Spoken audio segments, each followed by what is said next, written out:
Hey, folks. Welcome back to the DarkHorse Podcast, live stream number 63, January 16th, 2021. We are now going to answer your questions, as has become our habit. Yes. All right. Should we do that? Yes, we shall. Sorry, I'm distracted. I have lost control of the animals. Lost control of the animals. You seem to have dog treats there. That's for the dog. You're not planning on this walk your husband thing. I'm not planning to eat them. I'm really not. But I was hoping that we could get her to jump for treats on camera, but she was mostly not paying attention. I see. Yes. Yeah. All right. Here we go. Few questions from last time first, then a question from the Discord server, and then launching right into questions from this last hour. This question is from the Temperance Movement regarding Europe's Portal and DarkHorse Podcast fans Discord server. Wokeism has similar... I did not reread these before starting today. Wokeism has similarities to the temperance movement against alcohol of the 1860s to 1920s that gave us prohibition.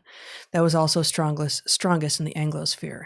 Does it offer any useful lessons? That's interesting. I have not heard that before, but I've heard it called the New Puritanism. Yep. And obviously, prohibition is sort of a piece of a Puritan approach to the world, restrictionist and such. I think there is a kind of a lack of self-awareness and an appeal. It basically does have to do with a sort of utopianism and, an acknowledgement of the imperfection of the system, that is not an indictment of its capacity to be excellent, is going to be key to navigating. And anybody who wants to hold us to an impossible standard is going to find that we haven't met it, and therefore use that to justify whatever crackdown they're interested in. So yeah, I do think there's something there. As for anything prescriptive, I'm not sure. I'm not sure that the parallel is close enough to know what to take from it. But yes, what they are doing, if they got their way, it would backfire. No question about it. Okay. I guess I'm not totally sure what you just said that was comparing wokeism to the temperance movement, just in that they will both fail. Well, guaranteed to fail because of an unrealisticness about, purity. Purity is up against alcohol. The right solution is to prohibit it completely, right? That's the same sort of childish thinking that one sees in wokeism. And so, yes, I see a parallel. No, I don't think it's especially close, but it's going to backfire because any aspiration to some kind of perfect standard is going to suffer the same failure. Okay. Yeah, I think there's a fair bit more to do here, but I'm sort of not sure how to riff with that. So let's just move on. Yeah. If you see something else. No, I'm just thrown by that answer. So let's just move on. Okay. Not gonna lie, I understand BLM a lot more since Trump voters were declared second-class citizens. I don't agree with their communist rhetoric, but I now understand that I was never part of the system. Could you repeat the first? Unfortunately, we've lost our screen, so I can't see the question. Yeah, Zach, is there any way for you to show not to people? Are you there? Yeah. So Dad can't see this anymore because we had yet more unreasonable So you want to just read that? Not gonna lie, understanding BLM a lot more since Trump voters were declared second-class citizens. Don't agree with their communist rhetoric, but understanding that I was never part of the system. So, basically, someone who, I'm guessing is white saying, I am now recognizing what it feels like to live as a second-class citizen, and without making any claims about the history being the same or any of that there is an analog, and getting outraged at the persistence of oppression is one response that we can understand. Yeah, I mean, and I think in some ways this has been our message all along, is that there is something to which people on the fringes are responding. The system is not responsive to us. It frankly doesn't give a damn about us. We are an inconvenience that it deals with only as needed. And the idea that our reaction to the corruption of our system is to divide into two factions that appear opposed to each other, rather than to recognize that the enemy is the corruption that messed up the system in the first place, is an absurdity. But yeah, of course. And I mean, terrific if more of us can take that, can recognize that and say, okay, we are having enemies created for us in order to divide us, those who are not the elite wielding power, and that is them winning. And some of it at least is likely to be by design.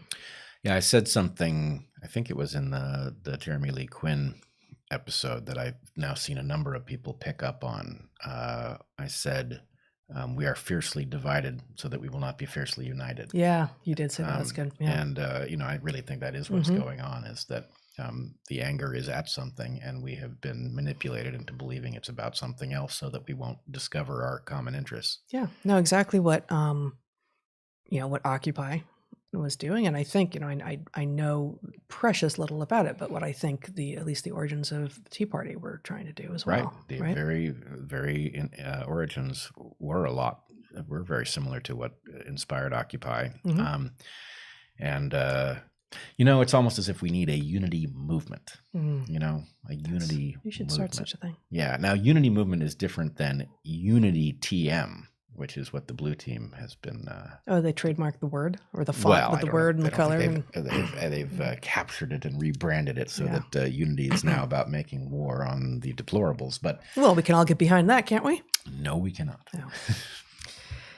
The lack of security at the Capitol. So these are questions from last week when we were talking about the insurrection that had happened 3 days prior. Yeah. The lack of security at the Capitol was either gross incompetent negligence or an intentional soft target for political theater. Love you guys. Thanks for your efforts. And just a second question, the second statement that is similar to that, again from last week. On a scale of 1 to flat Earth, how much of a conspiracy is it that the Capitol was deliberately woefully understaffed and underprotected to create pretexts for Patriot Act-style power consolidation? Can we seriously not protect our Capitol?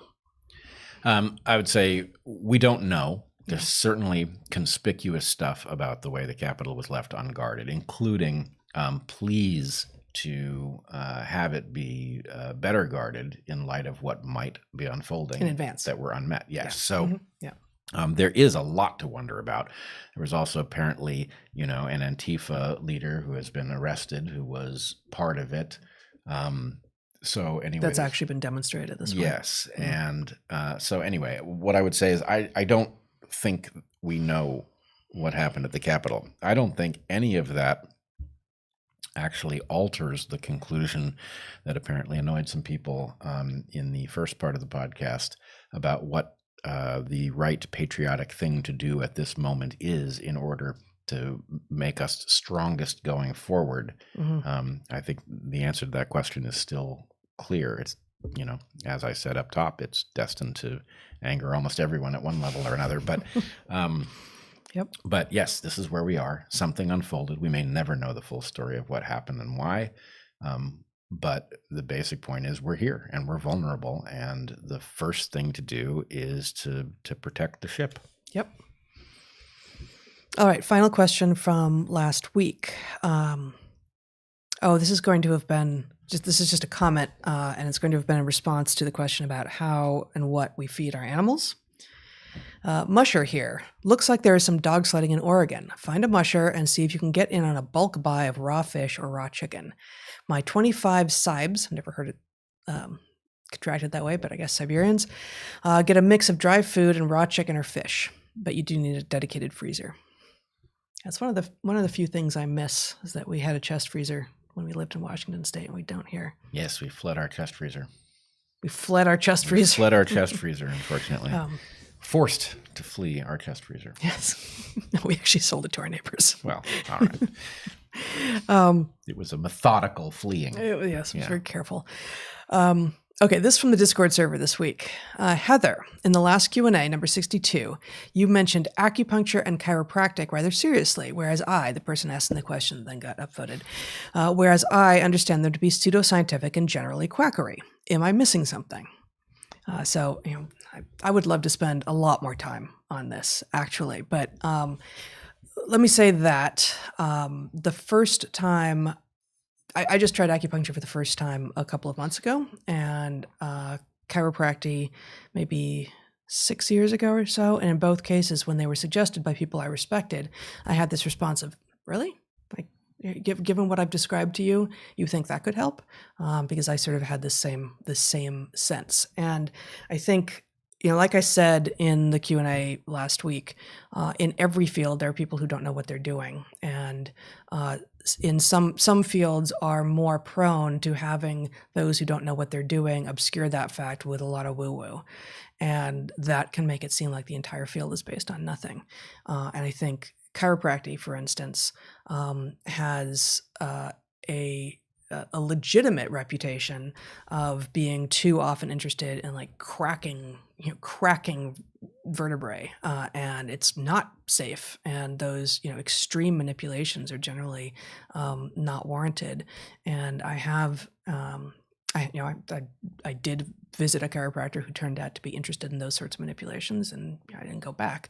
Yeah, you were messed up once, as I recall. Yeah. And then I also found someone, actually this is up in Olympia, who was just absolutely terrific and really, really understood what the body was, and used some combination of diagnostics with X-rays, and also did a lot of traction if you're various parts of your spine. In my case, it was cervical spine, so sort of like neck traction, but also manipulations that were very gentle, no sudden cracking movements, that really responded to an understanding of all of the systems together. And I guess that is what any of these traditions that are either ancient or or newer but are persistent and seem to produce results, tend to be more holistic than reductionist. And holistic also has this sort of woo-woo reputation, but the reductionist model of medicine has, yes, gotten us the successes of things like antibiotics and vaccines and surgeries,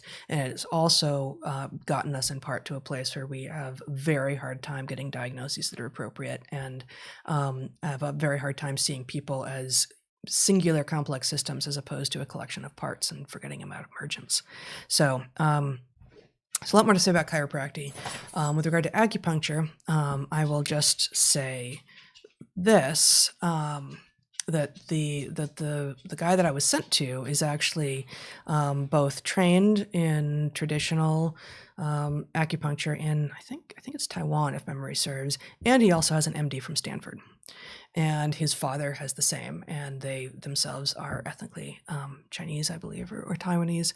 And that, the fact that there's a lineage tradition there of both having the Western medical approach and the Chinese acupuncture approach, and having this doctor say to me, I can speak both languages. I don't practice Western medicine at this point, but if trained as a scientist, if you want to hear this in the language of science, I can do it that way, or I can, speak in the language of acupuncture. The fact is that, they don't exactly translate into each other's languages, but there is now a robust peer-reviewed Western literature demonstrating the efficacy of acupuncture for some sorts of situations. I'm sure it is used, and actually this Dr. Hong, who I've seen, has said, I talked to him about some other thing that I was experiencing. He said, I don't think that's what acupuncture will do any good for that. So you need a practitioner who understands the limits of what they're doing, and also, if possible, who's capable of speaking across disciplines, and so is interested in and willing to put their work to the test of, for instance, science. So I agree with a lot of what you said, but I also think it misses the most important aspect of this. Okay. So what I would argue is that the central problem is that our Western scientific medical viewpoint is mechanistically based. And these alternative practices are, some of them are garbage. Those that are not garbage are metaphorical truths. And what that means is that there are patterns to be deduced about what therapies work. And the explanations that are delivered for why they work are non-literal. And that the problem is Western medicine has a particular reaction to that, which is that which is not literal is not true, which is false. And that the problem is that the reason that you say there's no translation is because there is no translation, nor should there be. So that is to say, acupuncture is based on the flow of something called qi through the body.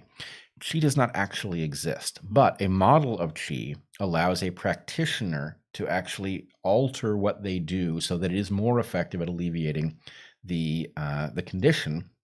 There is undoubtedly some mechanism under it that could be elucidated. And there's clinical evidence that for particular kinds of injuries, acupuncture is effective, and more so than the pharmaceutical response of Western medicine in reducing pain. Right. And there's also the flip side, which is that our Western mechanistic, it's only true if it's literal version of this, has plenty of garbage in it. Right. Sure. So the idea that the need for orthodontia in a large fraction of Western children is the result of bad genes having gotten into the system and therefore leaving people with unfortunately shaped jaws that need to have their teeth forcibly reorganized.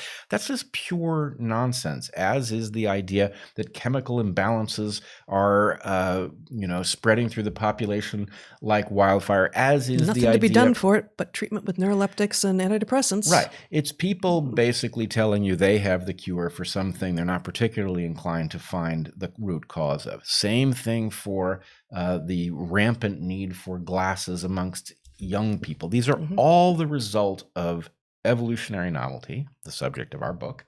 And the point is, these novel influences result in our ill-prepared bodies malfunctioning, and an ancient tradition that basically allows itself to attempt to cure that which it does not mechanistically understand, especially if it's a long-standing tradition. There is bound to be a lot of truth in it, even if that truth is not housed at the mechanistic level that science can easily recognize it. But when you begin to understand how much we clearly have wrong in the Western, pointy-headed scientific way of doing this, and how much is apparently right in these metaphorical traditions that are long-standing and have delivered an awful lot of therapy, the answer is, well, yeah, questioner, you're missing something. What you're missing is that a metaphorical tradition may be able to alleviate your pain for reasons that none of us can mechanistically explain. And that doesn't mean it's not alleviated or that it was, all in your head or anything like it. Right. There can be empirical results, even absent a theoretical explanation for why they work. Right. Literally false, metaphorically true is good enough if it allows you to function in ways that you couldn't before. And so anyway, I hope that one day we see some kind of an enlightened approach to medicine in which we begin to honor just simply the understanding the clinicians used to have about cause and effect that didn't, it was great if you had the mechanism, but let's face it, medicine was born long before we had the ability to peer into all of these systems in detail. It was gross anatomy and nothing below that level. So anyway, noticing patterns is good enough to get you to therapies that work. Ancient traditions are liable to have a lot of truth in them if they're expensive. And anyway, there's nothing wrong with recognizing that. Yeah. Good. Okay, first question from this last hour. I have not read this. It looks like it's two parts. From 1950 to 1970, Black home ownership increased from 30 to 70%. Black home ownership is currently 70%, but at a higher debt ratio. I don't know if that means a higher debt ratio than it was in 1970. Probably.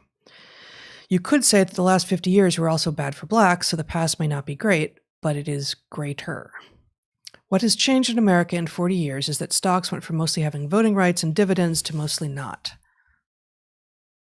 Not sure what that sentence means. This transitioned the stock market from being an investment to a Ponzi scheme. Evidence is that Google voting and non-voting stock price are that Google voting and non-voting stock are priced the same. Very interesting perspective. Yeah, very, very interesting. I think I understand now.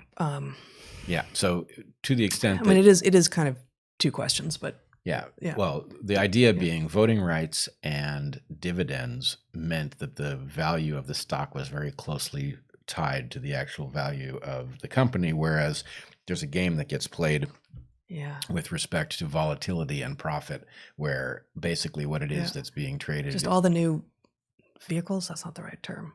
Yeah.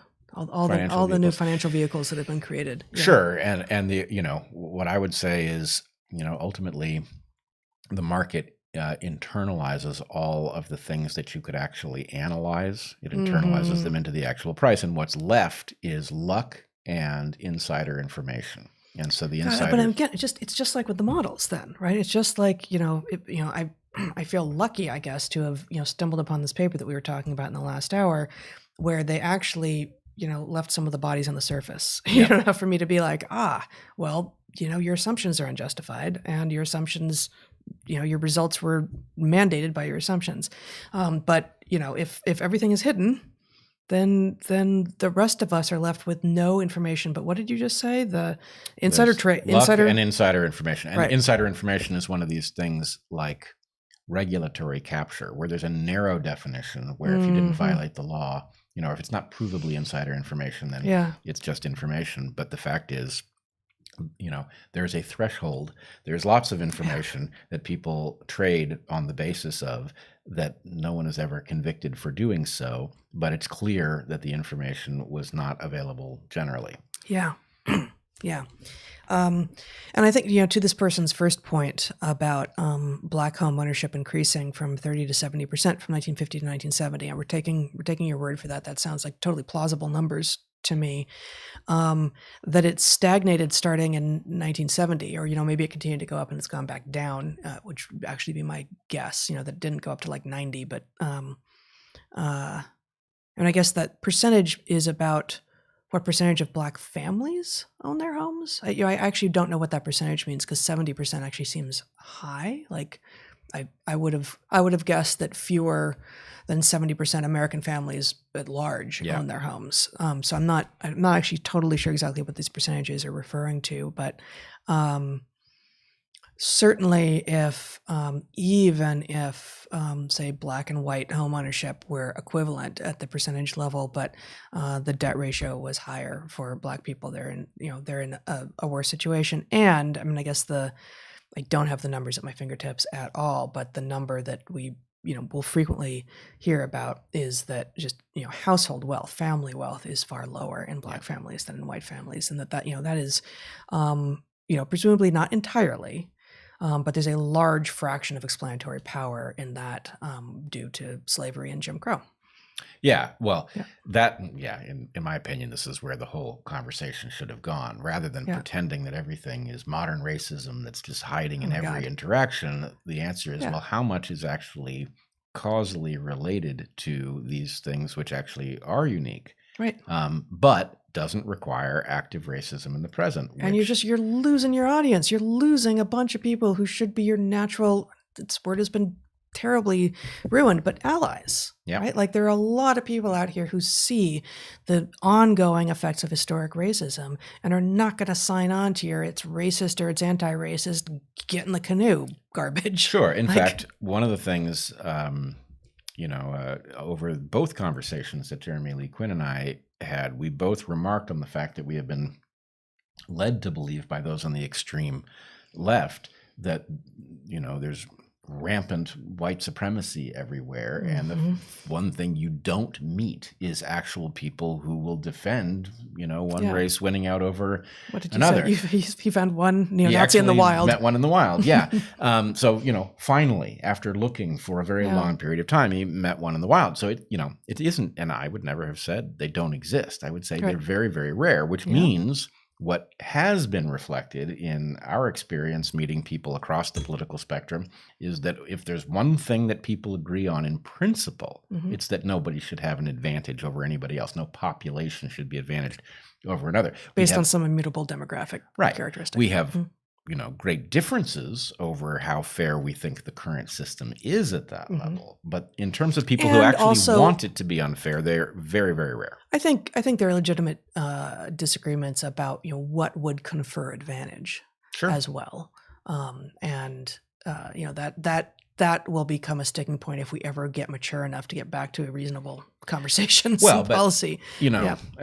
As I have frequently said, you can often cover half the distance if you can figure out what part you actually disagree on. Right. And if you can get everybody in the room to say, look, whatever the truth of modernity is, we don't want people to have advantage on the basis of their skin color, right? We can debate whether they do or to what degree they do, but we shouldn't be, the reasonable people all agree that you shouldn't get an advantage based on your skin color. Yeah. And the point is then that leaves a question of like, okay, well, how fair are things at that level? And that's a discussion that's much easier to have rather than having to fight, the whole thing. Right. In any case. All right. This is a new Pledge of Allegiance, it looks like. I pledge allegiance to the official narrative of the United States of America and to the corporate media for which it stands, one nation under thumb, divided by echo chambers, with chaos and injustice for all. Amen. And a women. And a women. Yep. So that's good. And you could hear in my "that's good" the but coming, which is the amen and a women, which there is a lot of garbagey stuff going on with woke policing of language in the House, like in Congress.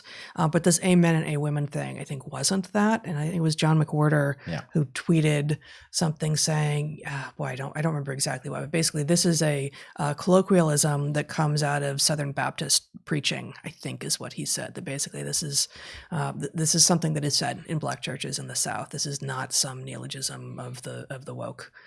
So, get over this particular one. Yeah, no, I think actually it's great that it turned out that way. It's a mini act of civil disobedience, with a wink, which is how it should be done. Yeah, because I'm also relieved, it's hard to find hope in the idiocy that is spouted by the Wokeistan, by the citizens of Wokeistan, but they've certainly confused the presence of men in words for being gendered a lot of times. Yep. And it turns out that this isn't their doing. Like this was not them thinking that the men in amen was about men. They're making an error of historic proportions. Yes, indeed they are. Yeah. All right. My thesis. Oh, this is totally different. Okay, my thesis, a game theory approach for the relationship of the California red-legged frog and the invasive bullfrog. The latter dominates the former. This is this person's hypothesis, I think. The latter dominates the former, except at ephemeral sites. I will be adding Bret's design constraint case for mapping this relationship. Do you have thoughts? Okay, so we've got the invasive bullfrog that came in from the east and is basically where it exists. It is mostly decimating populations of any frog that is taking up has a similar niche. And in California, it's the red-legged frog. Actually, red-legged frog gets all the way up to Washington, so that's all along the West Coast. Unless, I don't have my amphibian book right here. I don't remember if that's a subspecies or its own species. Invasive bullfrog dominates the former, is this hypothesis, except at ephemeral sites. That would be interesting. I don't know if that's true. I don't think you don't need to talk in terms of game theory, and I don't know exactly what you're talking about with regard to design constraint, unless it's just like what kind of trade-off it is. Yeah. I guess that's it. But it's that sounds like an actual excellent predictive ecological hypothesis, and you don't have to use any additional terminology to say, okay, I think actually the red-legged frog will outcompete the bullfrog at ephemeral sites. I'd be curious to know why you think that, and it might well be true. So I would just point out two things. There could be a trade-off that has shifted for some reason that would cause this change in who is competitively dominant. I would be especially likely to imagine humans, if humans were changing the relative prevalence of ephemeral to persistent pawns or something like that, which is something humans are likely to do. That's one reason you could get this shift. Well, but no, the shift is that the bullfrogs are new. They just got brought in recently. That's what I was going to say, is that the alternative would be that humans have solved a dispersal problem. And it solved a problem for the frogs, not the people or the other frogs. Right. Yeah. They've solved a dispersal problems that the frogs couldn't solve for themselves. Yeah. They got them over the continental divide. Right. And that basically the frogs who are competitively dominant, that is the bullfrogs, are in circumstances they are paying a cost in some place that it doesn't matter relative to their new competitor, right? So they're getting away with something that has a cost in their natural habitat, but it's a freebie where they are. So anyway, so it'll be something like that. And you might expect, even if this didn't exist at the beginning when the bullfrogs were first introduced, that California red-legged frogs and those few others that are directly competing with bullfrogs would begin to experience character displacement or begin to do niche partitioning and find those edge places or edge characters where they can compete successfully, and the bullfrog is just even marginally less good at it, and that's where you win. Yep. All right. One of two. Why are these separated? They're separated. Yeah, I don't know why. Okay, so if consciousness can emerge from a complex system like a human, why can't it emerge from things more complex than humans, independent of our ability to interface with them?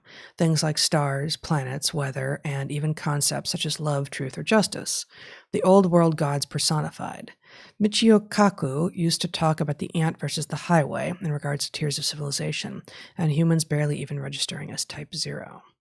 So before you riff on this, I want to say that stars, planets, and weather are not more complex than humans, not by a lot. They're far simpler.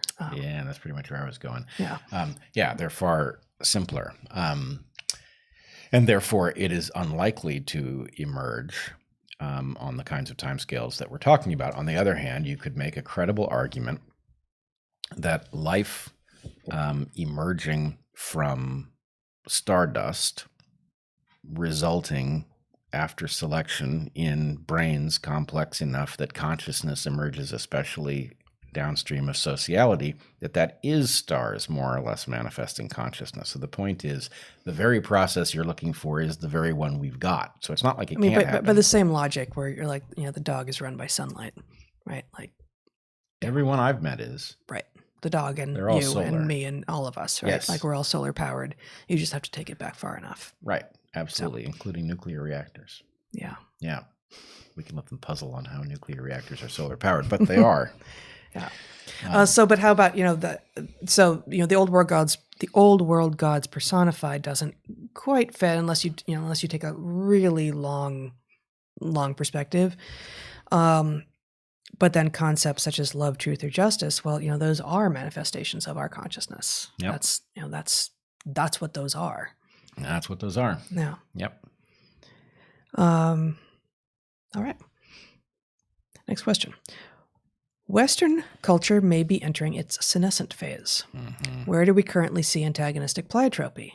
I love the idea of birthing something new, but won't human culture always be a complex adaptive system? If yes, isn't antagonistic pleiotropy with late harms inevitable? Yep. I've made that argument a few times on here. It sounds like maybe you weren't present for it, but the basic idea is the exact same phenomenon. And in this case, we can identify what the influences are that do this. But the very fact that a novel technology, can be very profitable for decades before we ever discover what's dangerous about it, means that because our political system is influenced so heavily by what is profitable, by the time we figure out what's dangerous about it, we can't undo it. So that process will result in society decohering. Hence the idea that we would need to birth something new, solving the senescence problem in exactly the same way a biological system does it. And the point is, what that would look like is not kaboom, we all disappear and some other society replaces us. it would involve basically the selective export of that which we understand, which is useful, but isolating out the part that is legacy code. And so that could look like us, taking a good look at where we're headed and realizing, down that path is destruction, and destruction is not good. And therefore, in the interests of the future, we should rally against a 2.0 version of what we've got, which had lots of stuff right. And anyway, it would be very natural. And the problem is everybody's so busy making a killing from the present system that they are loath to give up the opportunity for such a small benefit as having a future. Tiny benefit. Such a little benefit. I mean, they won't even live to see it. It's terrible. To Heather, which did you find more mentally challenging, sitting in meditation with Thich Nhat Hanh or getting your PhD? Love from Berlin, Germany. Gosh, my answer will no doubt irritate those people who actually meditate on a regular basis. But so for those of you who missed the reference, I was lucky enough to be part of what was called a Buddhist artist retreat when I was 18, when I was still in high school, that Thich Nhat Hanh was leading. And we did 3 sitting meditations and 1 walking meditation every day. But, this wasn't one of these, month-long or even week-long retreats of total silence and, effective, 12 hours a day of meditation. We did, I don't remember how long they were, but 45 minutes or an hour each. And yes, that meant that there were, something between 3 and 4 hours of meditation every day. But that amount of silence, and the ability to silence, not just the ability to, but the encouragement to really silence your brain for that amount of time really suited me very, very well. And I think actually doing that training helped make me an even better animal behaviorist than I would have been otherwise, probably. And they just don't compare. So, honestly, when I hear people talk about how difficult meditation is, I always imagine that they're talking about these retreats of effectively endless meditation at almost every moment of every day for days on end, something which doesn't appeal to me and I've never tried and I imagine would be very hard. But that wasn't hard at all. And certainly the whole process of graduate school and getting the PhD had its challenges. So I would have to say that was harder. How do you feel about Andrew Yang running for New York City mayor? Is this a signal that the U.S. won't be ready for unity or a third-party run in 2024? Can you try to get data on the events of January 6th in D.C. to Andrew so he can move beyond mainstream media race talking points? Well, I'm frightened that Andrew running for mayor is not a good idea, and that it will spend the very special value that he has frivolously. So, in order to do what he did in the presidential race, he has to have characteristics. He's not somebody who loves the spotlight, and yet he was able to capture people's imaginations and to get them fired up. And the question is, what is the downside of that superpower? And one of the downsides, I suspect, has to do with him being too much of a believer, and the idea that he's going to be able to win the office of mayor of New York City, which he might, and rescue New York City, which he probably can't, and that his ability to do good in the world would be enhanced by his attempt to do this.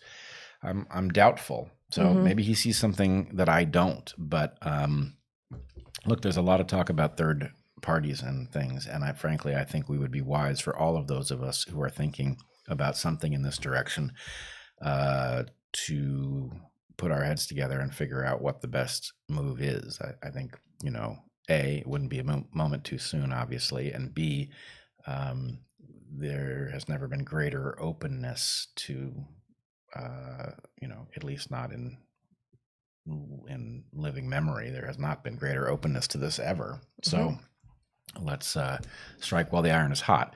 And Andrew would be perfectly well suited to such a thing if he was open to it. But I think frankly he bought the DNC's line about what they were up to and why he needed to be a good soldier, and he played that role. And somehow he's not learning the lesson of that they used him and then spit him out. And I don't know, Andrew, if you're out there, think very carefully about what you're doing, and let's consider a bigger play. Mm-hmm.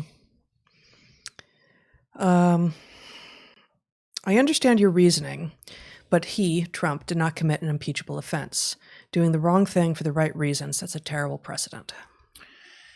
Well, I don't agree with that. I think, this is not a jury trial, right? The Congress is empowered to do this, and it will not do so lightly under any circumstances. And, Eric has been pointing to this legal concept of direction by indirection, in which what the president said was clearly to be taken as an invitation to a show of strength relative to federal power.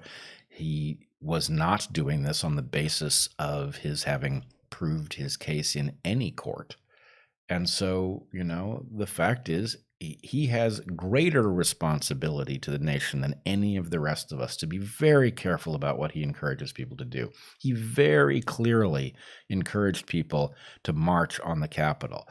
Did he encourage them to act violently? Not explicitly, but he did encourage them to act strongly. And I think if you look at his speech, it's very clear what he meant. And, at some level, this is all about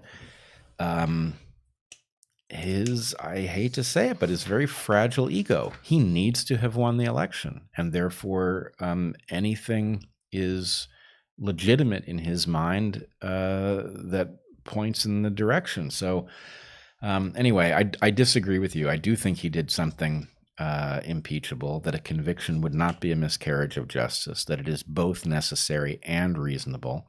And I hope to see it. But again, I would hope to see it in a way that spares the nation and therefore Trump of the trials that I suspect would be an abomination that will follow from him returning to private life and not having the protection of a pardon.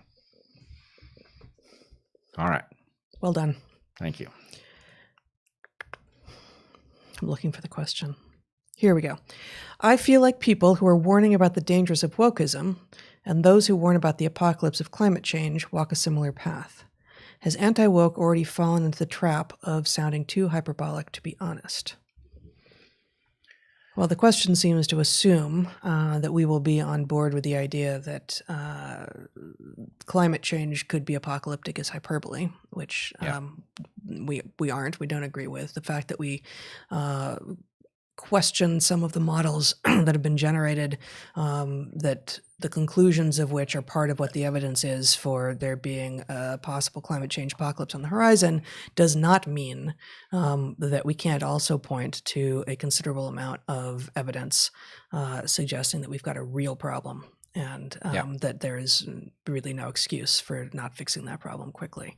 And in fact, I'm proud of what we've done on DarkHorse, talking about the evidence that there is something very serious and novel going on, including Yamal craters, including glacial retreat, and the plumes of CO2 being released. We've also talked about the fascinating and possibly very positive sign that there may be a negative feedback that retards the release of methane from the Arctic as a result of sea level rise, creating greater pressure that holds the clathrates stably.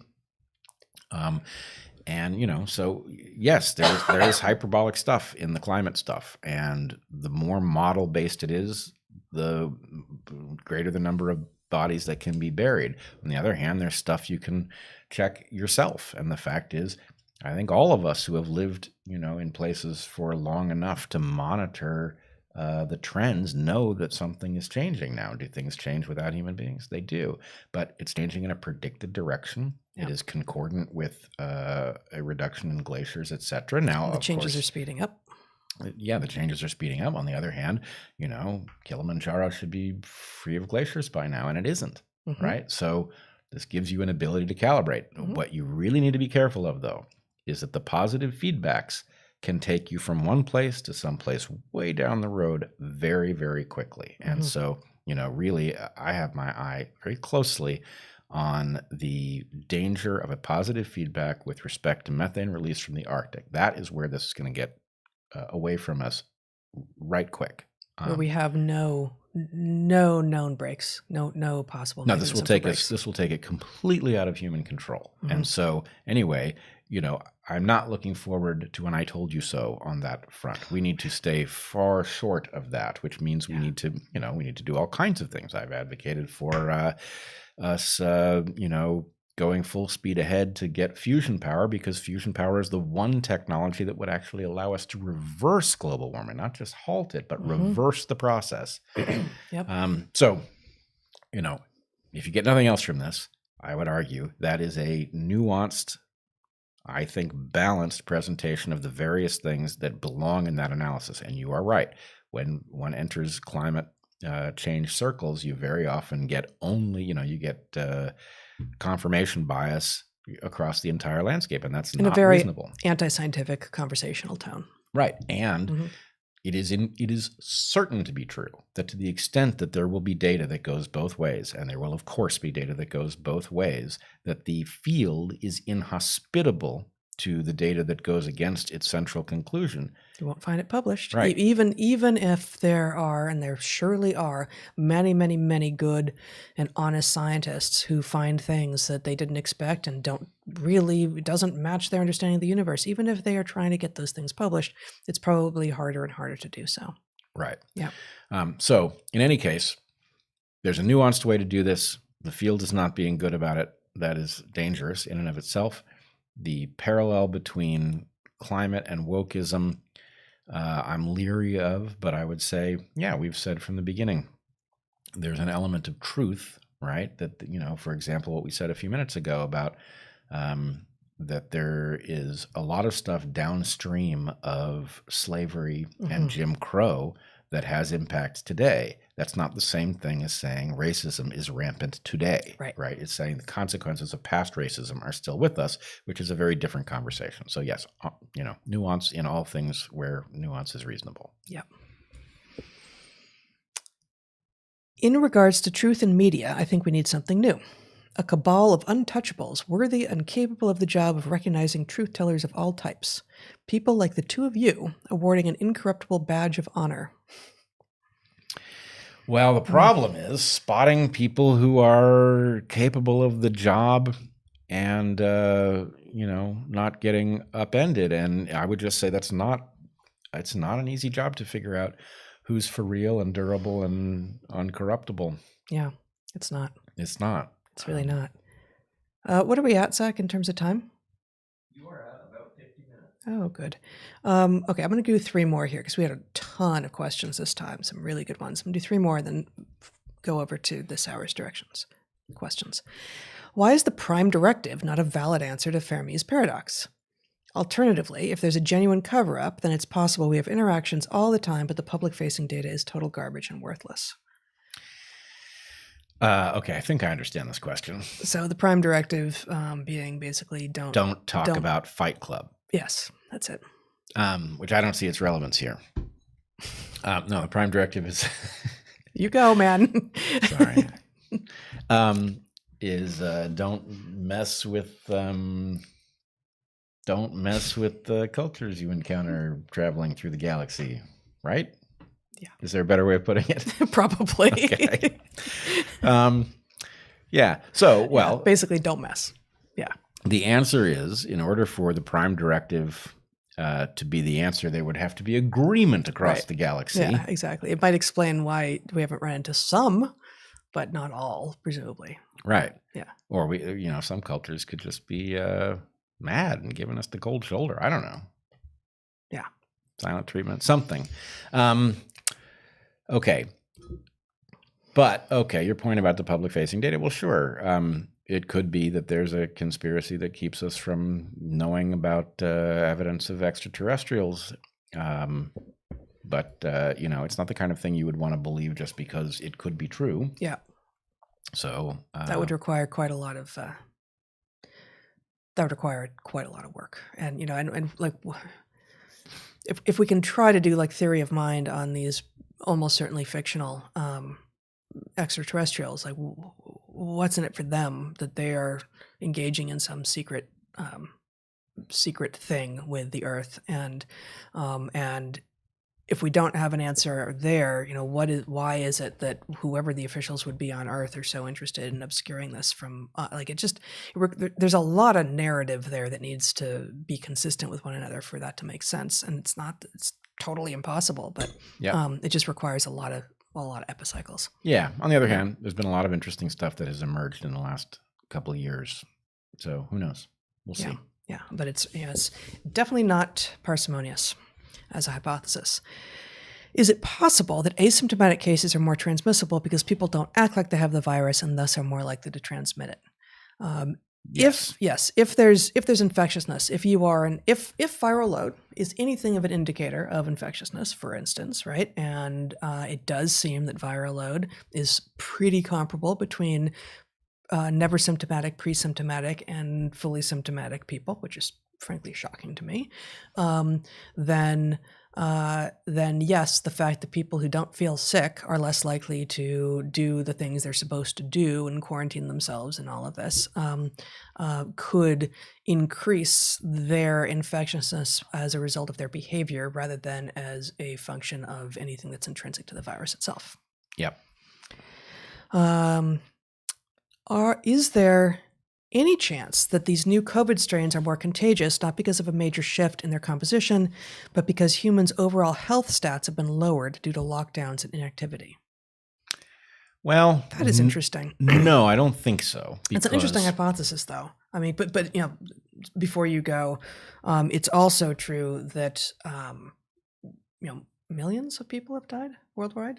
Yeah. At this point, millions of people have died now who, presumably there's lots of people who just haven't run into it yet. But a lot of people who ran into it, who were easily taken out, have been taken out. And so at some level, you would also expect at a global level that people are more resistant rather than less. Yeah.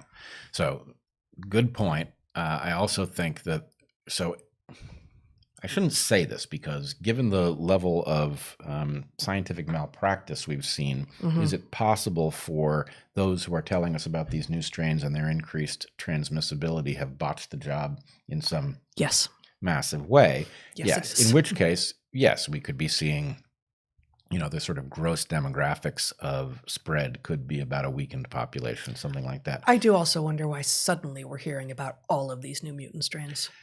Right. And again, it fits the pattern of, is there an audience? Is there a powerful audience that wants to hear about new strains that justify, various interventions? Maybe. So the thing's been evolving from day one. Let's just say the story about new strains has not made sense. I'm not saying that the new strains don't exist. And new strains will exist constantly.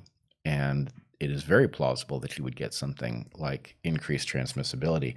But the story that is circulated about it is said in a way that doesn't add up. Yeah. For one thing, the idea, that it's a British thing and we've seen hints of it here, but we're still going to get it under control. No, if it's widespread. Well, but there's a few of them now. There's a really bad one being reported out of Manaus. It's not clear. Well, was that what was there in the spring and was killing so many people, or is this somehow it's not somehow new? It's evolving all the time, and every time it spreads into any new place, it's going to then continue to, it's adaptively radiating as things that evolve do. Yep. And at what point do we call it a new strain, or do we choose to recognize it? Well, the fact that we are right now, like in a point in time, identifying all these new strains strikes me as very, very strange. I agree. It is odd. Yeah. And again, to our previous point about we really needed a number of populations that existed in enough isolation that we could study this stuff in detail and know exactly what it meant, because really we're just flying blind. Yeah.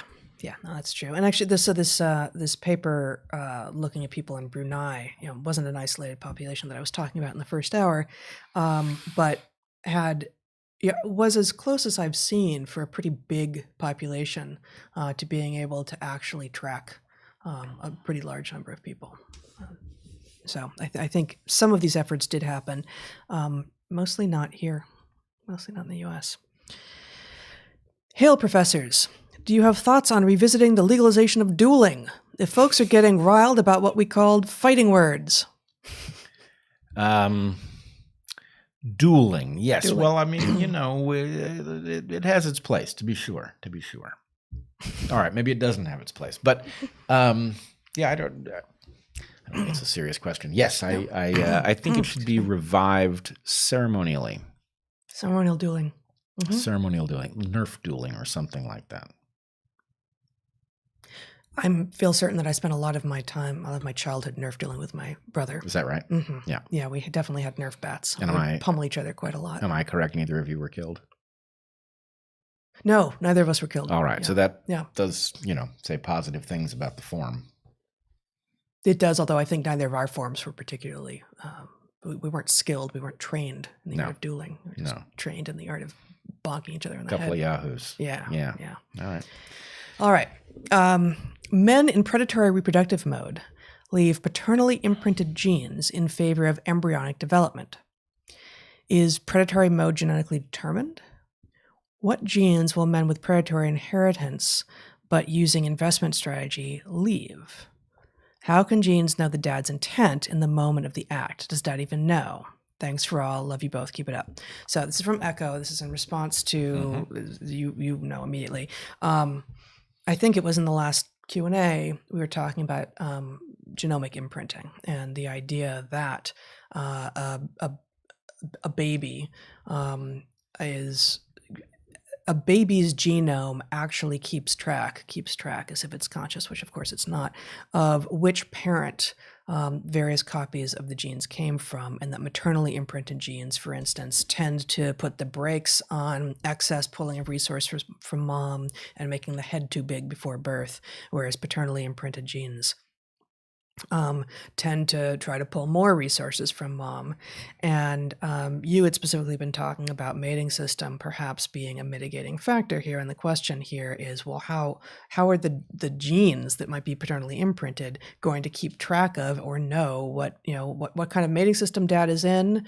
Well, the answer to that might be things like, keeping track of different kinds of sperm that are showing up in the mom, but also, how do, regardless of what kind of mating system in general, what about the individual man and his intentions? How could a paternally imprinted gene possibly know? No. Well, I mean, look, so there's a question about what we know, and I don't know the answer to the question about how it's done. But I do want to correct one thing. Okay. I am somewhat dubious that head size would be downstream of a imprinted gene, because the baby in question, that is to say, the offspring of the male, has every interest in the mother surviving birth, because it is very unlikely to survive if the mother dies in childbirth. Yeah, that's true. I don't think I made that up, but I don't have the reference at my fingertips. I'm just saying, it could be, but there's going to have to be some sort of subtle logic to make that work. But in general, the logic is that a father's genes, if a father is not sticking with the mother, in other words, if this is the only offspring of his that she is going to bear, then his interest in her distributing her resources across her entire brood is lower. Right? So anyway, there's a lot of really important stuff downstream from that logic, and that logic is very robust. Right. But to what degree can social system and mating system can genomic imprinting actually be informed by the mating system in which the players live? Right. And so this is why I want to say what we need is a proof of concept, right? We need a demonstration that something mechanistic can do the job. Yeah. Rather than a demonstration of what it is that does the job, right? So what I would argue is, for example, there are courting is a ritual enforced by females to make sure males are actually interested in commitment. That is to say, if it takes months to end up engaging in reproductive behavior with somebody, that's a long con and a very expensive one for a male to engage in if he's just going to flee. Right. Whereas it's a test not just of intention, but of actual stability. Like, even if you really want to be able to stay with her, if everything in your world is constantly in chaos, she's going to see that at some point. Right. And, and this, what you just said about courtship, this, but, like I discovered courtship in these little tiny poison frogs that I studied, right? Like, courtship has a role to play across any sexually reproducing organism in which there is going to be parental care by both players. Right. So, given that, and given that there are physiological changes that accompany the state of mind that result in extended courtship, in other words, a person in love is in a physiologically different state, right? That physiological different state we now know has chemical signatures. So, could those chemical signatures be used to imprint the... Oh, careful, imprint isn't quite what you... No, I think I do mean imprint. In other words, if a male is going to produce during his lifetime two different kinds of sperm, right?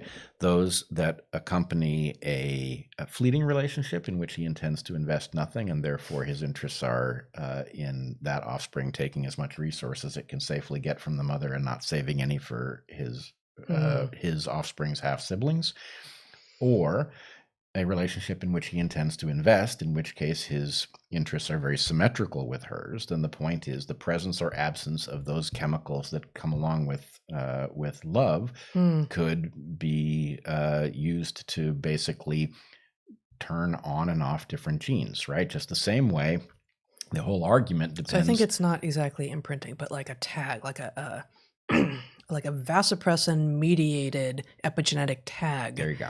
On sperm that indicate, in love or not. Right. Now, I would argue this is an exact analog for what we imagine happens in the case where a gene just simply decides whether it comes from the male parent or the female parent, right? Which is the usual meaning of imprinting. Right. So anyway, whether or not... Separate from the other meaning that most people have of imprinting, of like the duck sees Conrad Lorenz and imprints on him as his mom. Yep. So anyway, proof of concept. It's very easy to build a system that can recognize these things and react differently without changing the underlying genetic sequences is the point. Yeah, cool. Yeah. I like it.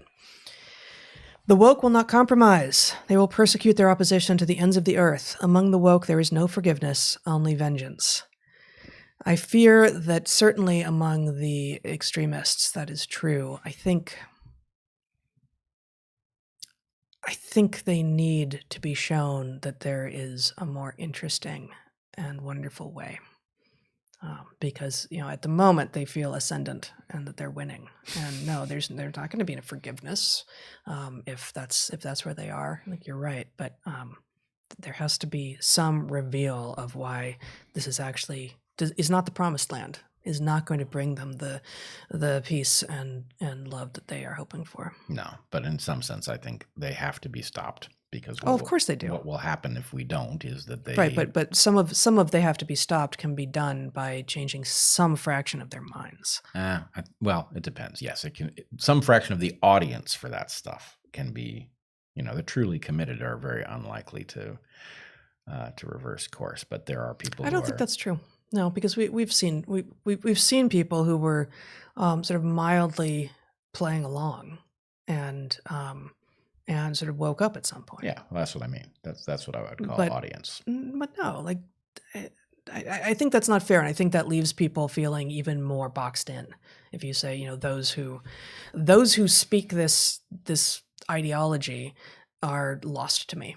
And there's sort of no redemption. I mean, we have to offer redemption at all stages and assume that it's possible. Not just offer; it's not ours to offer, but like assume that just about anyone, and I won't say anyone, but just about anyone, is capable of doing a turnabout. And I'm not including in that at the point that the writing is really, truly, finally on the wall for everyone, having people come forth and say, "Oh, it turns out I was wrong all along." It's like, no, there will have to be some effects for the truly bad behavior. But, Yeah, I don't think we disagree. Yeah. I think a lot of people are saying things they don't exactly believe, or they are speculating on what might be true, and there is some core that's driving this.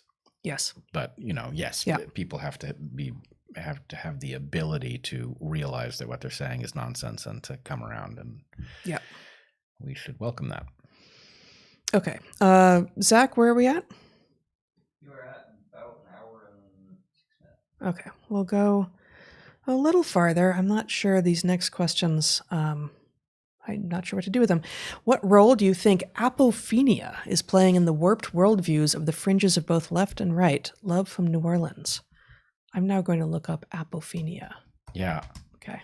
I think quadrophenia is playing some role in the belief system of the WHO and possibly the CDC. Apophenia, the perception of or belief in connectedness among unrelated phenomena. I guess it's just sort of a conflating cause and correlation, and seeing. And what was the question? What is it? What is its role in? You don't want to riff on the WHO some, right? Oh, I got it. Okay. The punchline of that joke was "and the CDC." Okay. Yep. Got it. Where were we? Oh, wait, here we are. The question was, what role do you think apophenia is playing in the warped worldviews of the fringes of both left and right? Love from New Orleans. I guess apophenia sounds like, is a fancy sounding word that just sort of sounds like scientific illiteracy and, failure to do logic. And so I'm not, No, I think it goes beyond that. Okay. I think this is alluding to the tendency of the mind to find connections that are very tenuous and to establish them in something other than an agnostic form. It's all of our God-given pattern recognition without any breaks and care. Yeah. So there are results, for example, about birds, chickens, becoming superstitious about patterns that we know to be random because the experiment made them random on a conveyor belt with stones and pieces of corn and all. Yeah. So the tendency to find pattern where it isn't is a common one. Mm-hmm. But I think the point is here, when the mind has really good high quality information, when the signal to noise ratio is high, it does a much better job. When the noise dominates signal, then the mind is looking for any indication of what might be. And so it's very prone to fall into this nonsense. And so I think the collapse of our academic architecture and our media architecture and the whole sense-making apparatus is leaving the mind lashing about, trying to find some pattern that would make sense of it all. And frankly, I think we also see that, we've talked at length about the fact that people who may be just simply feeling not at home in their own skin because the era is broken, deciding, it must be that I was born in the wrong body, this kind of thing. That is the conclusion. It's a plausible answer. If everything feels wrong, then maybe it's because I've just, I'm a woman and I've been walking through life as a man, right? That's a hypothesis. Or I'm depressed and I have a chemical imbalance. Right. I'm depressed and I have a chemical imbalance. Exactly. Yeah. And so anyway, I think it has a lot to do with this, and that understanding the fact that property goes up as the quality of your information goes down. Yeah. Well, and those examples reveal how easily at least one sector of the economy can take advantage of, we got a pill for that. They got a pill for everything, including lots of stuff they've created themselves. And, the pharmaceutical company seems tailor-made for apophenia. Yeah, I don't know if I guess your allusion was intentional to that. I think it was the first iPhone commercial. There's an app for that.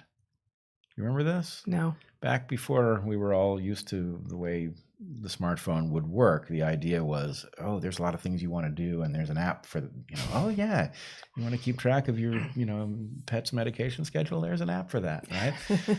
So there's a pill for. No, I think perfect. I think that many people have suggested that there's a pill for that. I don't think I'm anywhere close to the first there.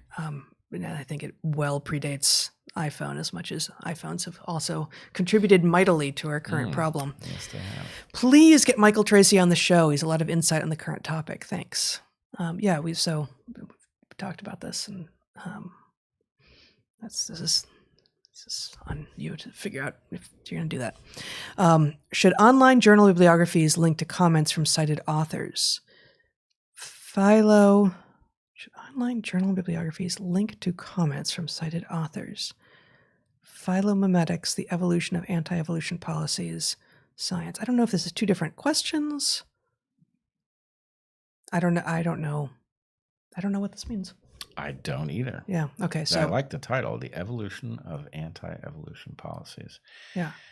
So it sounds like there's potentially an interesting article in Science. And then the first part of the question, comments from cited authors. I don't know about that. That's interesting. Do you want to turn, actively transform, use the additional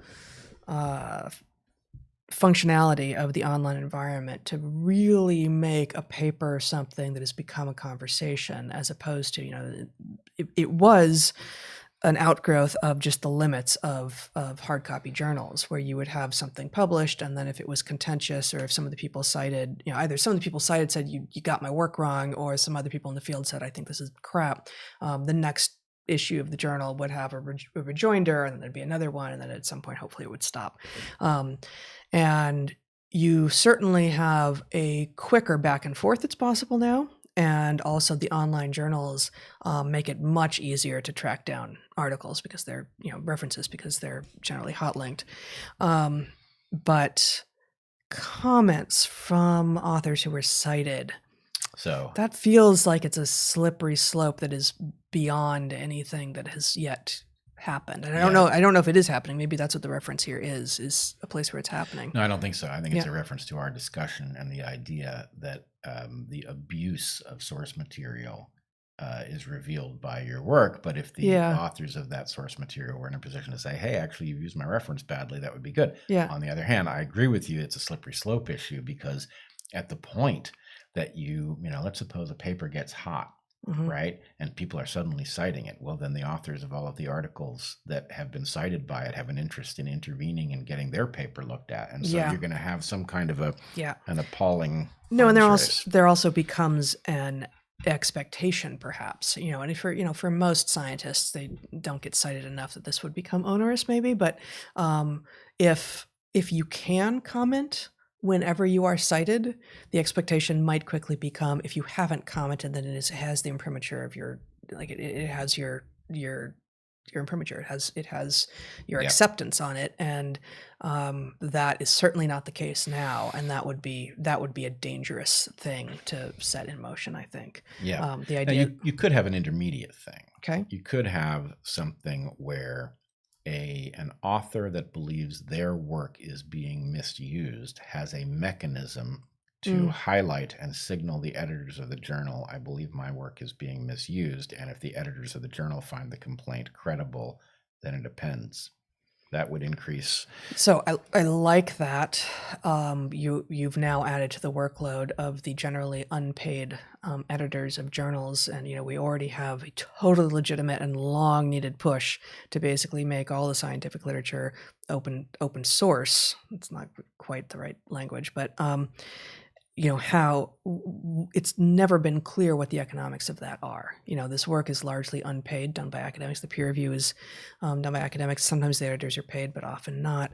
And, publishing, all of this takes a lot of work. And if the scientific literature is to be made available to the people who funded it, which is to say, for the most part, the American taxpayers, which it should be, we then need additional sort of federal funding for the creation of the scientific literature publication machine.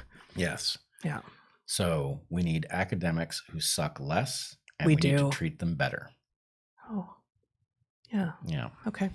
And federal funding for science journals. Well, yeah, that's part of treating them better. Yeah. It would work that way. Married men have cats. Some married men have cats. Some cats have married men. Yes, one needs to. The meaning there is ambiguous, but yes. Mm-hmm. Yeah. All right. Okay. Let's do 3 more. How about? And we'll stop for today. I've heard you guys talk about coronavirus. Yes, we have, rather a lot. Coronavirus seems to be misrepresented as a cold instead of a blood disease. Also, I've read that this virus is impulse and affects the consciousness. What are your opinions on this? I certainly believe that respiratory virus is almost a holdover to the early discussion, when the fact that that is the way it is typically contracted dominated our thought about the particular pathology. Mm-hmm. And now, one of the things that was revealed pretty early on was that there are a huge range of symptoms of this thing that extend to many, many different systems in the body. And so, yes. Many of them not respiratory. Yeah, Yep. Many of them not respiratory. And, it will affect consciousness. Will it affect it directly? I don't know. I doubt it. But will it affect it indirectly? Sure. I mean, even in some cases, given that it affects the senses, and we have living right next door to the sort of inchoate consciousness in the brain. Yes, presumably it's possible. Well, I think you've just landed on a certain one, which is, given the number of people who lose their sense of smell and taste, that cannot help but affect consciousness. Mm-hmm. Likewise, happy hypoxics, being comfortable as you are in jeopardy of your blood oxygenation level dropping to a critically dangerous level will also have effects on that. In other words, you're not super capable, but you may not know it. So anyway, these things will all have indirect effects on consciousness. Is it invading the neurons involved in consciousness? Probably not. Yeah. It would be unlikely to. Yeah.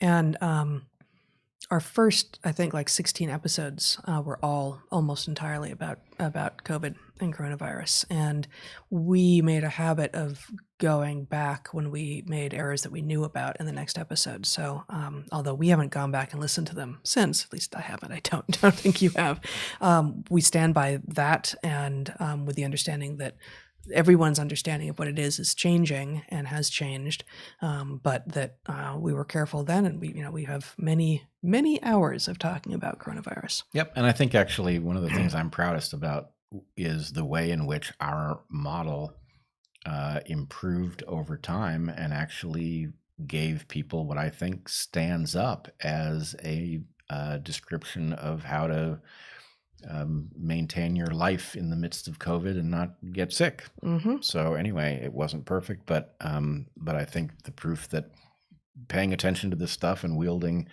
tools that are perfectly at home in a public, non-professional context was enough to get a pretty good model that was way ahead of the CDC. Anyway, it was good stuff, I think. Good. Okay, what is the evolutionary juxtaposition between comedy and tragedy? Also, what role does comedy play in terms of creating a shared reality and building trust inside communities amongst each other? You sort of answered your own question, haven't you? It does exactly that. Yeah. Sorry, did you want to see? Yeah, there it is. Yeah. At the top. Evolutionary juxtaposition of comedy. I mean, in some sense, comedy almost requires a recognition that what is at stake is limited. And tragedy, the thing that seems to characterize a narrative tragedy, is that the bottom drops out, and that things that could have been navigated because of the tragic flaw of the hero or whatever, everything is lost. Mm-hmm. So I guess I would say both of these things are narrative forms. The reason that they are narrative forms is because there are important lessons that they carry, and probably each is capable. A comedy presumably leaves us better able to understand our own personal foibles and therefore be better to each other. A tragedy allows us to understand that there may be a great deal more at stake than we can see from our limited vantage point, and that we would be wise to pay attention to those hazards. But I would say, look, any standard form exists because it taught certain things that were worth the cost of that form. Mm-hmm. And maybe there's something beyond that, but I think as a starter, that does it. Yeah. All right.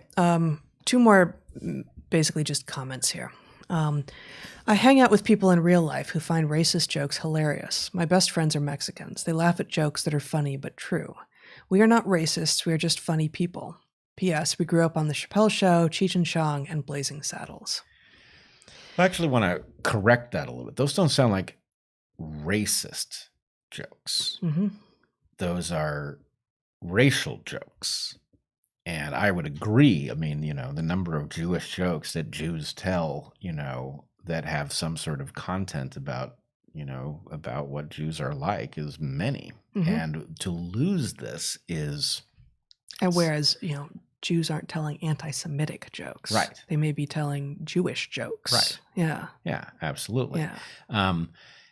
So anyway, look, we've lost our best tools. And frankly... Right. This is why I jumped to this one. That it's about comedy again, right? Like, right. Comedy is necessary. It's not just useful. It's necessary. Yeah. So, we navigate this stuff in ways. And the idea that we're going to scrutinize everything and, figure out which things are still tolerable because,